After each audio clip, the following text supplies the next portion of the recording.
yang dilakukan oleh saudara Rosa Purbabekti. Apa yang dilakukan oleh penyidik KPK tersebut selain sangat intimidatif, tendensius, juga tidak bisa dilepaskan dari kepentingan politik di luarnya. Dalam panggung besar politik di Indonesia, apa yang terjadi tidak bisa dilepaskan dari sikap-sikap politik yang saya sampaikan sebagai Sekretaris Jenderal DPP PDI Perjuangan. Sikap kritis itulah yang menciptakan hadirnya rasa tidak senang dalam diri seseorang yang mengidentikan dirinya sebagai seorang raja.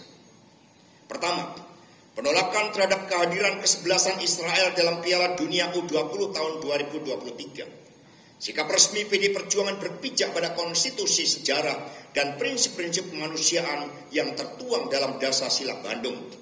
Pembebasan dan kemerdekaan Palestina adalah komunika politik yang ditandatangani oleh pemerintah Republik Indonesia dalam Konferensi Asia Afrika tahun 55 di Bandung. Ini yang kita tandatangani bersama dengan 29 negara yang lain. Sikap ini terbukti benar. Akhirnya, bukan hanya Ibu Megawati Soekarno Putri dan PD Perjuangan yang kokoh dalam prinsip, namun dunia pun kemudian mengutuk Israel atas kekejamannya di Gaza. Inilah Satyam Eva Jayate yang pertama, saudara-saudara sekalian. Kedua, sikap penolakan terhadap perpanjangan masa jabatan Presiden Jokowi atau penambahan masa jabatan 3 periode. Prinsip yang dipegang oleh Ibu Megawati Soekarno Putri adalah berpijak pada Undang-Undang Dasar Negara Republik Indonesia tahun 1945 pasal 7. Ini yang harus dijalankan dengan seluruh-seluruhnya, yang menyatakan bahwa masa jabatan presiden dan wakil presiden hanya 2 periode.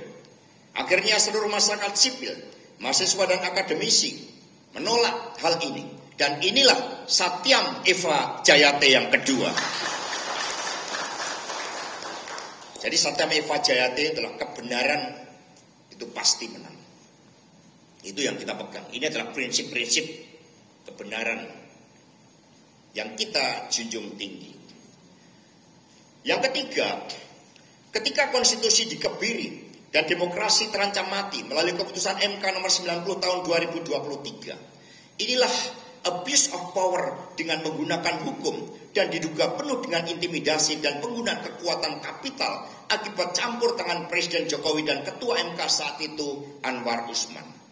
Sikap tegas Ibu Megawati Soekarno Putri terjadi karena ketaatan pada peraturan perundang-undangan. Apa yang terjadi di MK ini akhirnya tercatat sebagai titik paling gelap dalam sejarah demokrasi Indonesia. Dan inilah Satyam Eva Jayate, sebab konstitusi itu memiliki roh.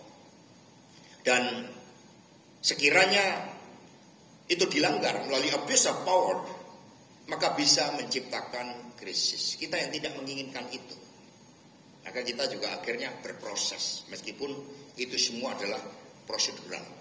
Keempat, masyarakat Indonesia mencatat bahwa di dalam Pilpres dan Pileg tahun 2024 serta Pilkada 2025, berbagai penggunaan mesin politik yang bukan partai politik kembali terjadi. PD Perjuangan menyampaikan begitu banyak catatan gelap atas praktek demokrasi prosedural yang berwatak otoriter populis ini. Masyarakat mencatat begitu masif intimidasi yang dilakukan terhadap kepala desa, anggota legislatif, jurnalis, tokoh-tokoh pro-demokrasi, para pengusaha hingga kepala daerah. Bahkan bujuk rayu melalui bansos pun dilakukan untuk membius kesadaran rakyat. Ini berita di salah satu media nasional hari ini. Korupsi kepala desa yang kemudian ini menjadi alat sandera. Terhadap berbagai penyalahgunaan bansos ini, pada tanggal 8 Februari yang lalu, Jenderal TNI Purnawirawan Luhut Binsar Panjaitan menyatakan bahwa dari 500 triliun dana bansos tersebut, hampir separuhnya atau 250 triliun yang sampai ke masyarakat. Inilah penyalahgunaan keuangan negara dalam proses elektoral. Ini yang seharusnya juga menjadi perhatian. Hadirin dan seluruh masyarakat Indonesia yang kami cintai dan banggakan, PD Perjuangan sangat menghormati KPK. KPK punya misi mulia untuk memberantas korupsi dan menegakkan akhlak bangsa. KPK didirikan oleh Presiden Megawati Soekarno Putri bukan untuk dengan wajah yang seperti saat ini. KPK seharusnya fokus untuk menangani kasus-kasus korupsi besar seperti illegal logging, kemudian tambang-tambang ilegal, judi online, narkoba, dan lain-lain yang diduga banyak melibatkan aparatur negara.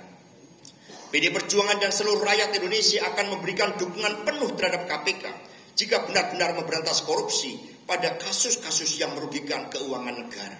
Saya bukanlah pejabat negara. Tidak ada kerugian negara terhadap kasus yang ditujukan kepada saya ini.